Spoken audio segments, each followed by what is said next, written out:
Alright, stand back, boys. Alright, I'm chucking my wallet at the screen, but nothing is happening.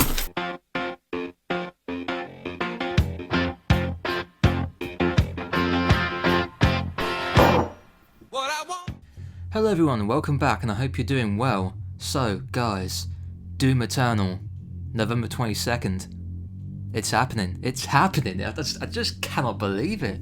To be honest, this E3 hasn't been the best E3. I've seen way better E3s. Apart from Nintendo and Doom Eternal, obviously, most of the trailers that I've seen at E3 are either full of cutscenes or CGI, or just barely having any gameplay in them at all.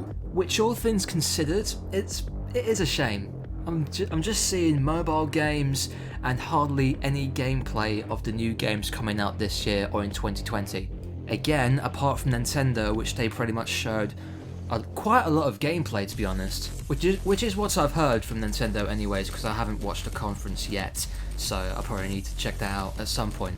But yeah, I was kind of neutral on the E3 this year, apart from Doom Eternal. So let's get straight into Doom Eternal right now, because that's what we want to talk about. So, Doom Eternal exceeded my expectations. I did not believe my eyes when I saw the trailer that dropped, because obviously Bethesda was saving the best till last, and I could not blame them. Just look at the story trailer, for example. My god, it's just... there's no words to describe how hyped I am for this game. We are going to be fighting heaven. Heaven. I could not believe it when the story trailer dropped. I looked at it very carefully the second time, because the first time I just couldn't handle all of this hype and excitement. I just lost my f***ing brain. The voice in the trailer says, "If you continue, you will bring down the heaven's wrath." If you continue, you will bring down the heaven's wrath. Oh my god! Oh! Oh my fucking god! Oh! That was enough to dislocate my jaw and make my jaw hit the ground so hard it caused an earthquake around my surrounding area. Which is why it's taken so long to make a video. My jaw was on the floor for about a couple of days, and it dragged as I walked. It was that bad. Mind you, it was bad in the best way imaginable. Just the thought process of thinking, I'm gonna be playing this at Quakecon, how am I gonna handle this? So let's get down to what's changed, what I like. So first and foremost, what I like is surprisingly the new UI. I don't know about you guys, but it's growing on me. I've heard a lot of people complain about the HUD or the UI, whatever you want to call it, and I don't know, I kind of like it, but at the same time it's a little bit too intrusive, like not transparent enough so you can see through it. But I'm pretty damn sure that id Software will create more customization options for the HUD in the future. Now the other elephant in the room is the Doomslayer's grunting. I'm not gonna lie, when I first heard Doomslayer grunt for the first time at Quakecon, I thought, hell yeah, this is really awesome. And on the E3 demo, it's still growing on me. I think it's just amazing.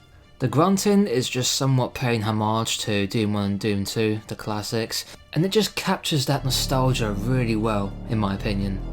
Again, a lot of people were complaining about the grunts and they wish they could turn it off, which I'm pretty sure they'll have the option to. And also one thing I've noticed, there's a lot more audio cues this time around. For example, when you get a headshot you hear this popping noise that's super satisfying. Or, if you manage to take out the cannons on the Mancubus or the turret off the Arachnotron, you can hear a slight ping that gives you a slight audio cue to let you know that you've taken out the weaponry.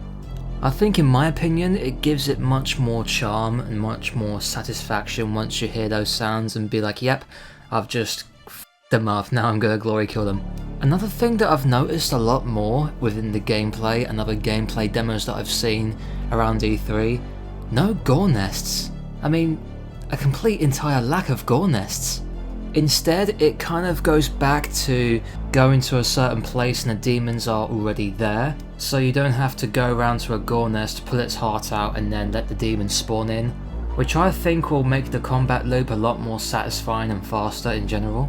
You still see demons spawn in with the combat encounters, but with a lack of gore nests, I think the gameplay will be much faster. On the subject of arenas, there's kind of a lack of pickups. We don't really get much health pickups or ammo pickups within a certain area, maybe a medkit or two or a couple of rounds of ammunition, but that's just pretty much it. And the reason behind that is because you have to use the demons as your resources. So for example, in order to get armor, you need to use the flamethrower and then shoot them while they're on fire to get the armor that you need. Or if you're low on health, you have to glory kill demons to get your health back. And of course, the chainsaw replenishes your ammo. This basically eliminates that repetitive kind of thing where some people do the same tactic over and over again and they still get health and ammo regardless of what they do. And I think that with this particular mechanic, it's going to knock that off completely and make people concentrate on what they're doing. So I'm definitely looking forward to Quakecon so I can get hands on with Doom Eternal for you guys and let you know what I think about it. And maybe try out the battle mode if they've got it on the booth, but I'm not too sure if they will let us just yet. One more thing I'd like to talk about is the more emphasised platforming that you'll be seeing. So with Doom 2016 we did have quite a bit of platforming and it was quite satisfying, I'm not gonna lie, I absolutely loved it, especially the Argent Energy Tower level where there was a shit ton of platforming on that and I absolutely loved every single second of it. But with Doom Eternal, I mean, the platforming just looks even more emphasised and even more fun, with walls to climb on, to jump off of, buttons to shoot, walls to smash, and underwater levels? I'm kind of curious. id Software themselves actually describes the Doom Eternal experience as a power fantasy combat puzzler, and I'm very curious and interested to see the puzzler behind it, because it looks just absolutely mental with all of the other stuff that you're going to be doing. I just can't keep track of it all, guys, it's just so hard. But again, I cannot wait to play this game at Quakecon next month, and then wait for another 4 months until Doom Eternal launches. And also one more thing for you guys, I have pre-ordered the collector's edition as well, so if you want to see an unboxing of that collector's edition, I'll be definitely making that happen on this channel.